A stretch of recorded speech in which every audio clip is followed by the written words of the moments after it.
자, 그렇다면 다른 사람들이 아무 짓도 안 하고 옆에 그냥 가만히 있기만 해도 왜 우리는 각성이 증가하는 걸까요?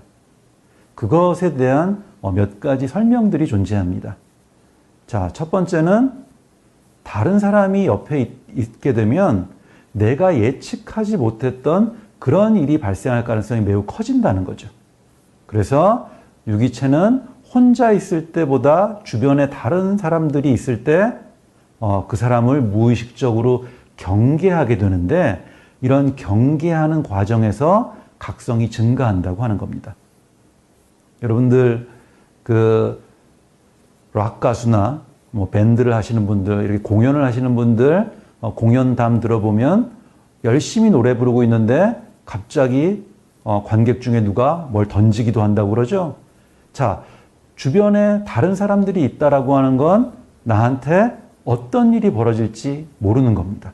그러니까 어때요? 우리는 본능적으로 혹시라도 발생할 수 있는 그런 부정적인 사건에 대비하기 위해서 경계심을 증가시키는 거고, 그 경계심의 증가가 우리의 각성을 증가시키는 겁니다. 바퀴벌레들도 마찬가지죠.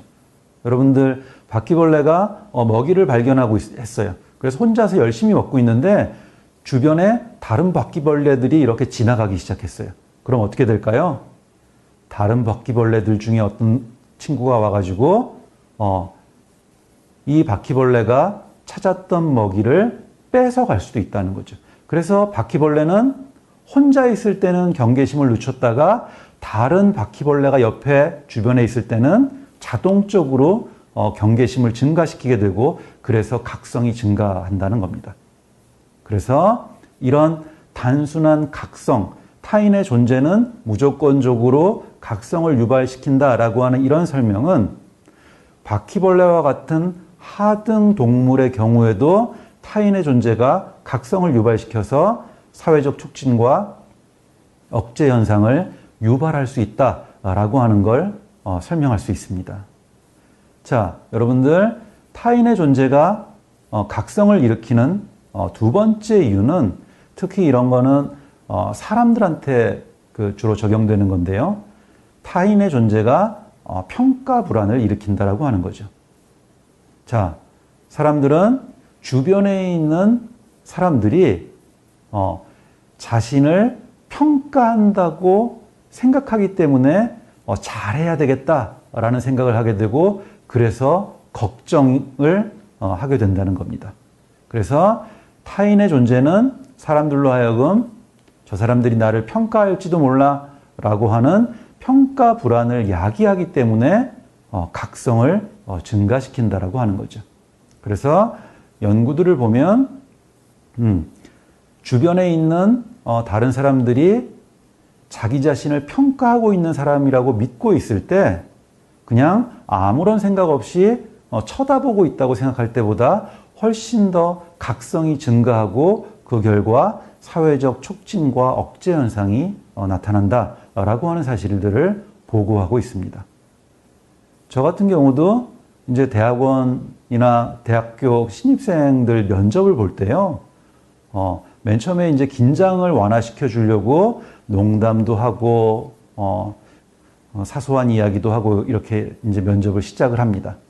그러다가 제가 분위기가 딱 좋아졌을 때 진짜 질문을 하려고 펜을 딱 들면 그때부터 앞에 있는 학생들 중에 덜덜덜덜 떨기 시작하는 학생들이 있어요.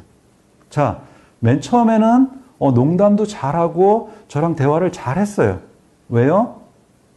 이 면접관이 자기를 평가하는 것처럼 느껴지지 않았기 때문에 그래요. 그런데 제가 펜을 딱 드는 순간 저 사람이 나를 평가하는구나 라고 생각하고, 그 순간부터 이 평가 불안이 각성을 증가시키는 거죠. 자, 타인의 존재가 각성을 일으키는 세 번째 이유는 주의 분산 갈등 가설로 설명할 수 있는데요. 이 가설은 뭐냐? 타인의 존재가 우리의 주의를 분산시키는데, 우리의 주의가 분산이 되면 자동적으로 각성이 유발된다라고 하는 가설입니다. 그래서 이 주의분산 갈등 가설에 따르면 주의분산을 일으키는 것은 모두 각성을 증가시킬 수 있다는 거예요.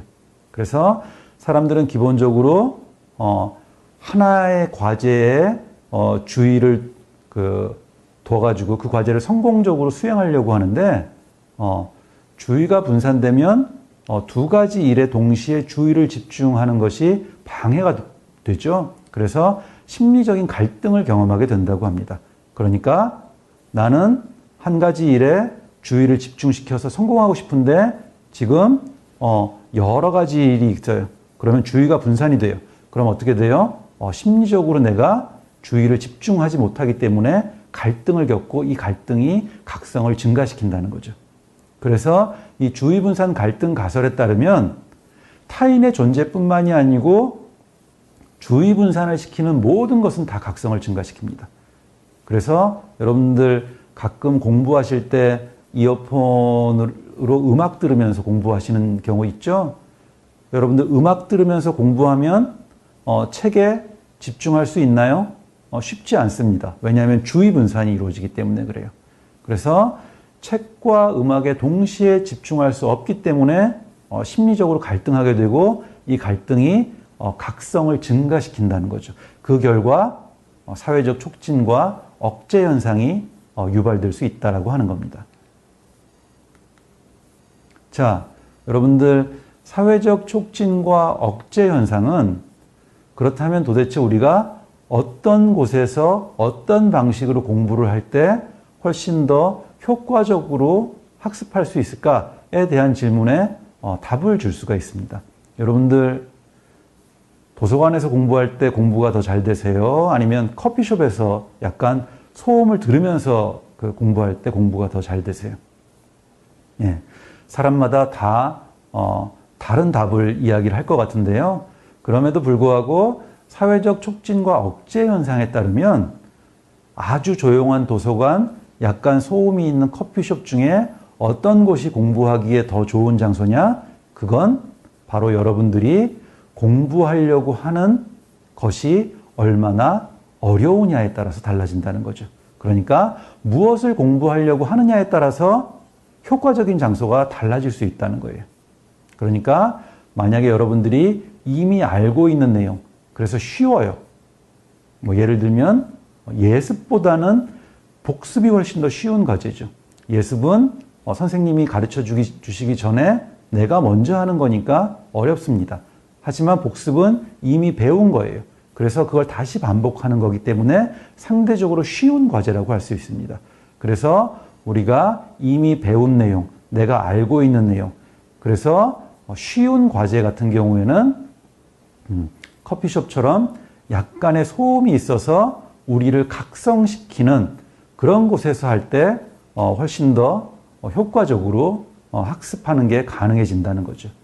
아니면 여러분들이 조용한 도서관에서 이어폰으로 음악을 들으면서 공부를 하는 것도 쉬운 내용을 학습할 때는 효과적인 방법 중에 하나입니다. 반면에 처음 공부하는 거예요. 이 책 처음 봐요. 이게 무슨 뜻인지 잘 이해하는데 상당한 시간이 걸려요.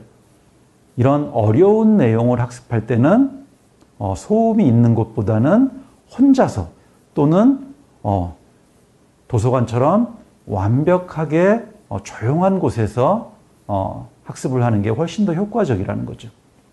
그래서 사회적 촉진과 억제 현상을 연구하는 학자들은 우리에게 어떻게 조언하느냐?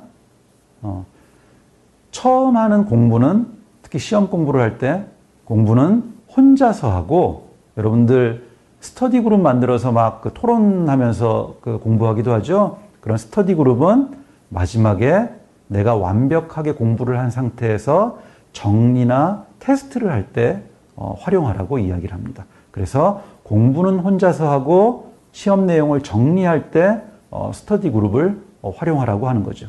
자, 그런데 어떤 학생들 같은 경우에는 아무 내용도 학습하지 않았는데 처음부터 스터디 그룹 만들어서 거기에서 공부를 시작해요. 이런 것들은